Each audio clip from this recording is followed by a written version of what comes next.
What's going on, everybody? I hope everybody's still doing well and staying safe and healthy out there. Today I'd like to work on this recording. This is Opus De Funk by Horace Silver. And just recently I did a tribute to Horace Silver's music and just selected a few songs. I mean, he has a pretty extensive catalog. And to be honest, I never really delved into Horace Silver's catalog as much, other than tunes like Nika's Dream, Jody Grind, Sister Sadie, some of the more common tunes. But this one actually came across my radar, Opus De Funk.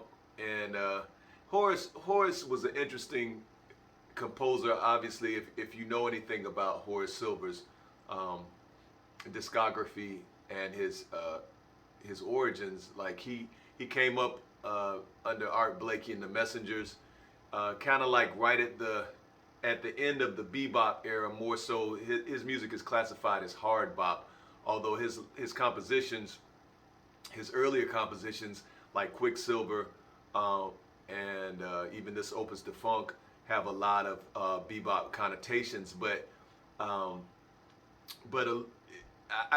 started to understand why they termed it hard bop versus just bebop, because it was during a transitional period out of the late 40s into the 50s, where it wasn't so much about the I guess the linear style of bebop, the traditional bebop like Charlie Parker and Diz and all the guys who kind of originated that form, and it kind of morphed into, I guess, what we would term hard bop, where you still had the lines, but more so just a slightly different feel. And Horace Silver actually was, I would say he was probably one of the compositional pioneers of hard bop music.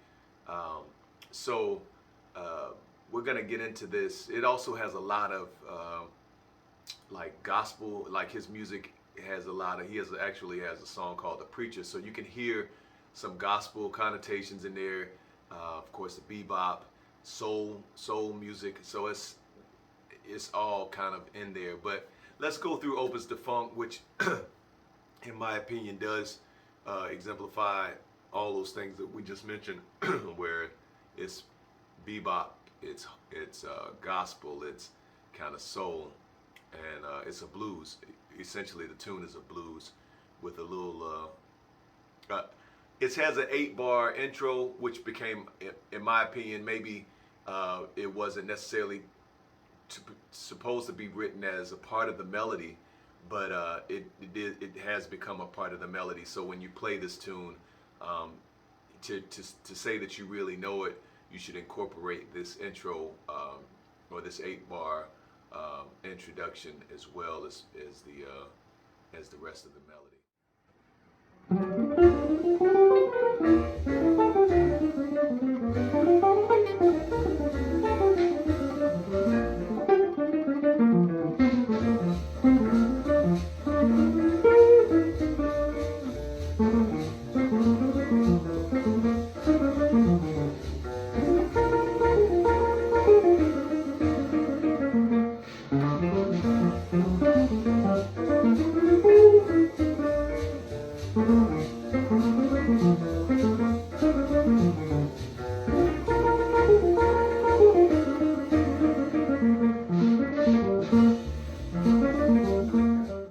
So let's go through this, through Opus De Funk. So we're going to start off right here on the F sharp.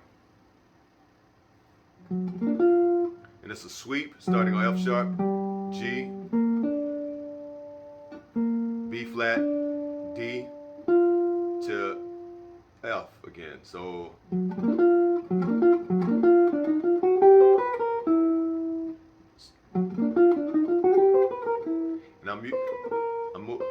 I'm moving my index finger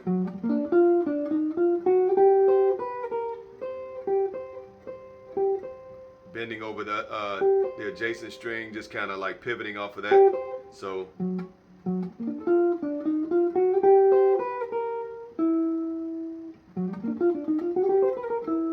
that's something that you can practice. The sweep. Lots of pivoting and lots of sweeps in this introduction.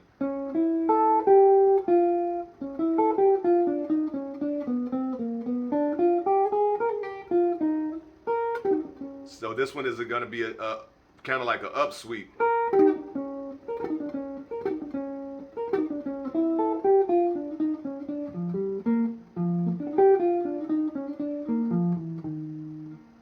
So we have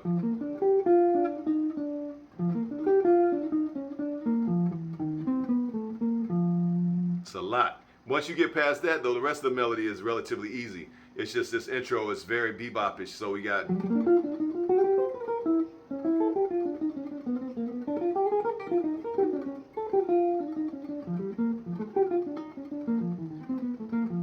that's a lot. Let's go back over that one more time.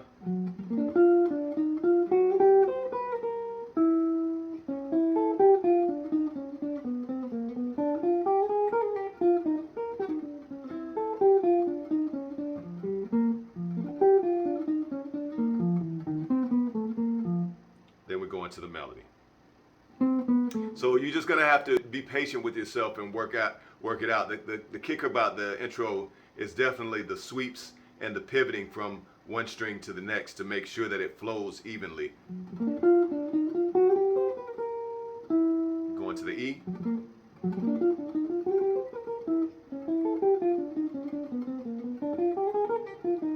And that's a hammer on and pull off. So that's one thing I would say. That's why I love studying these bebop melodies and stuff like that, because it employs almost every facet of the instrument of the guitar that you could think of, from the sweeps to the pull-offs to the string pivoting, and those are all very very, I guess, critical when it comes to playing these melodies, especially at a fast tempo. Like, you got to be able to execute those devices in the music for it to make sense, because essentially as I've stated in other videos, the idea is to try to be as horn-esque or horn-like as possible. So that's the way that you get that horn sound through these hammer-ons, pull-offs, sweeps, all of that, because you know that's just the way it is. So let's go into the melody. So let's come off of that again.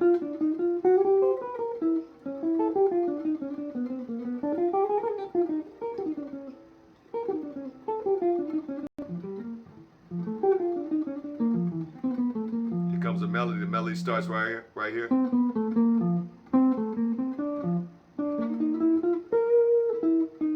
And right there, I just played a single note, but if you can actually slide the double stops in to give it even more of a soulful feel, like that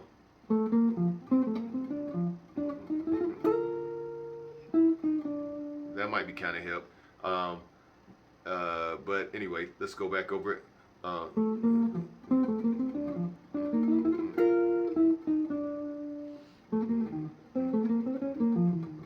sorry. Then you're gonna go sweep right here.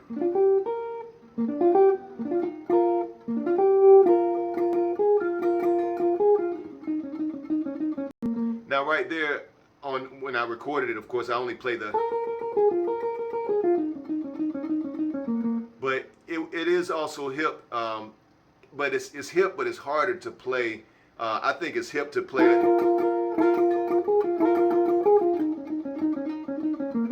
because it kind of gives that rock and roll, like Johnny B. Good type of sound.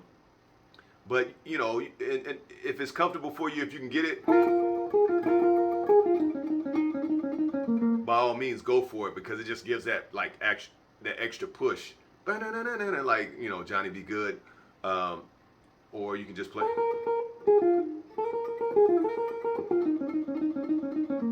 Then it goes to, which is, I think it's really hip that he added this little, that is essential church right there.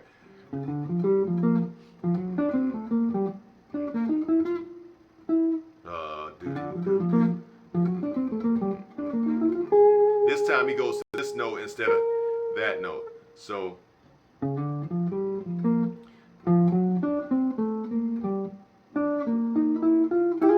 can do the double stop right there too.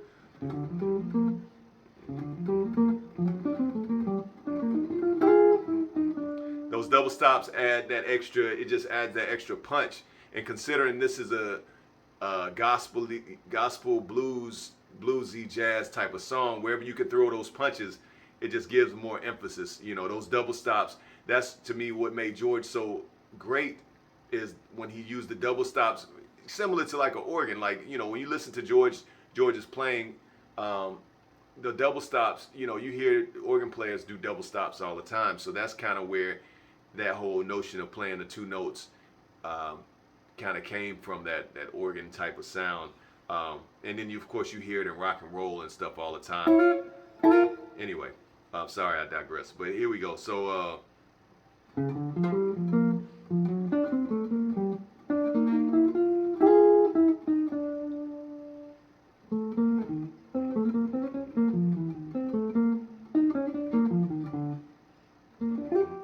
sweep again right here. That you have to sweep it. I mean, if you got the picking speed to do alternate picking there, I would, you know, go, by all means go for it. But because it's such a fast phrase, or well, fast line, and it's leading to that, it's easier for you to just sweep it, and then sweep it down, and then pick the last one up, and then land the bottom note or the double stop with the down pick or downstroke. So you have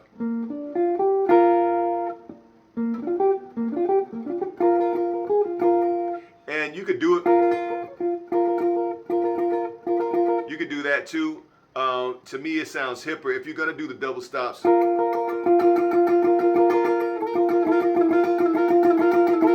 it's better to play it down, in my opinion. All downstrokes just has that that sound because of the notes that are in sequence, right? You have this note hitting this one first, but if you go up,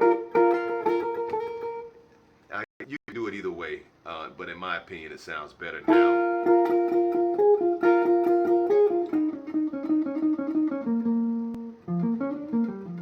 And that's how the song ends. So I know that was a lot of information, right? But I included a PDF.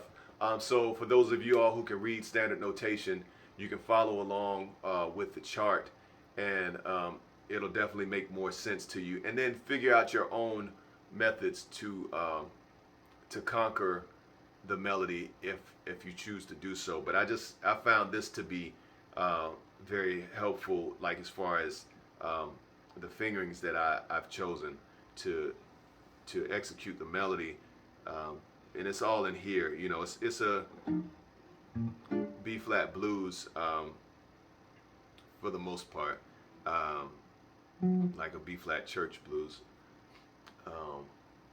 So hopefully that helps. If you have any questions, you know, by all means, I like to tell people I'm an open book. I have no problem answering any questions that you all may have.